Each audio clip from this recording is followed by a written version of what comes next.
Today, we're going to dig into one of the toughest, most challenging ancient texts out there, the Book of Joshua. We're basing this explanation on a really fascinating PhD thesis from Durham University that offers a whole new way to understand it. So the big question is, how can we possibly make sense of a sacred text that seems to command the unthinkable? Well, let's find out together. And yeah, we have to start right here with the central, deeply unsettling question that the Book of Joshua throws at us. I mean, this is a question that has troubled believers, historians, and ethicists for literally centuries. What do you do with a holy book that appears to command genocide?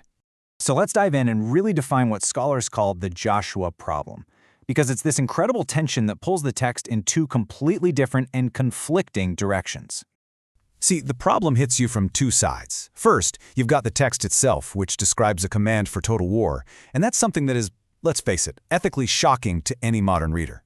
But then you have the physical evidence, the archaeology.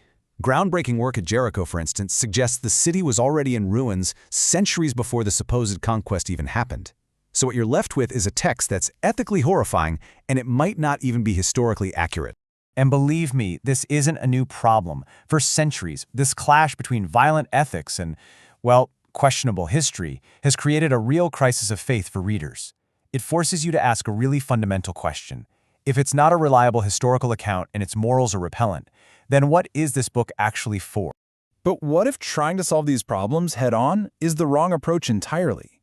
What if we need to change how we read? It turns out there's an ancient clue that points us in a completely different direction. This quote from the early Christian thinker Origen is honestly a total game changer. What he's suggesting is that the problems in the text, the parts that make us stop and go, wait, that can't be right, they aren't mistakes. Think of them more like intentional speed bumps in the road. They're designed to slow you down, to force you off the easy path of a literal reading, and to make you look for a different, deeper route to the meaning.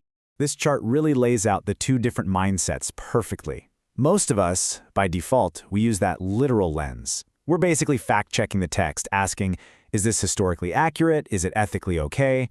And from that perspective, any contradiction is a huge problem. But Origen's ancient spiritual lens, it flips this whole thing on its head.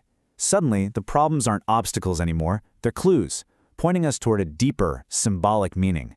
The goal isn't to verify what happened, but to discover what it means. So, if we follow that ancient clue and we start looking for a deeper meaning, where does it actually lead?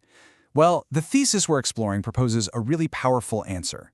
It leads us to read Joshua not as history, but as myth. Now, this is so important to get right. When an anthropologist says myth, they do not mean a lie. Not at all. They mean a story that's so powerful, so foundational, that it shapes a culture's entire identity. Think of it like a culture's operating system. It's a symbolic story that tells people who they are, where they came from, and what their purpose is in the world. It's all about meaning, not just a list of facts. So what does it actually look like to read Joshua this way? Well, the focus shifts entirely. We stop analyzing past wars, and we start entering the symbolic worlds that the text creates for us. The philosopher Paul Ricoeur had a brilliant way of thinking about this. He said that these powerful stories don't just describe the world, they create a new world for the reader to actually enter. The text is basically an invitation. It's saying, hey, step inside this symbolic reality for a while, and by doing that, it gives you a new lens to see your own life differently. The goal isn't to report history, it's to spark personal transformation, right here, right now. Okay, that's a pretty powerful idea, right? But it still doesn't quite solve the biggest problem, the violence. I mean, if it's not a literal command, why on earth is it there? For that, we need a second key concept. An anthropologist named Victor Turner called this a liminal space. It's like a threshold, a place that is betwixt and between normal reality.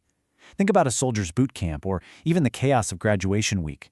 It's a temporary zone where the normal rules are suspended in order to forge a new identity. Well, in these foundational myths, the extreme violence works the same way. It's not a moral instruction for us to copy. No way.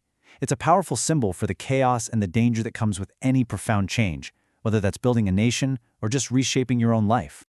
Okay, so let's put all these pieces together. When we combine that ancient way of reading with these modern insights about myth, what we get is a powerful new lens for understanding a text like Joshua. And this changes everything. The fundamental question is no longer, did this literally happen? Instead, we get to ask a much more profound and personal question. What is this story doing to me as I read it? What is its purpose? And the payoff here is huge. All of a sudden, the violence isn't a divine command to be imitated, but a powerful symbol of struggle. The historical questions about Jericho, they become way less important than the story's spiritual function. This approach allows us to honor the text as a vital piece of cultural memory and learn from its symbolic world without ever having to defend its literal violence. So reframing Joshua doesn't just solve one problem with one book. It hands us a whole new key. And it leaves us with a final, really provocative thought. If we've been reading this powerful, difficult story through the wrong lens all this time, what other ancient stories might we be fundamentally misunderstanding?